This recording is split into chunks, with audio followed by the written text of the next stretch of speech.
pakikita ko naman sa inyo guys paano siya buksan yung trunk. Ganito ka itsura ng trunk ng Tesla Cybertruck. Click nyo lang to, mayroong button dito. Click nyo, yan yung pagbukas nyan.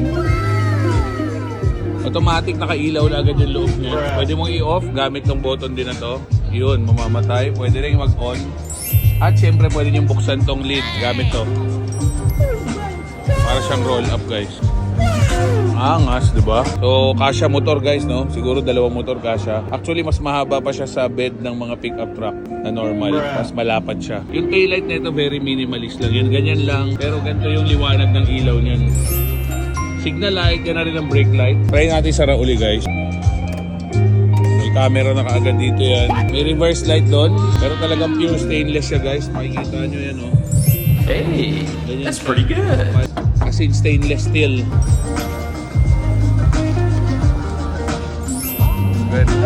Ano may nabuksan ko? Yun. Halos automatic door din pala siya. Yun. Wow naman! Wow! Pagka ina-open mo kusang bubukas ng konti, may camera dito. May camera dito. Sobrang daming camera guys. Try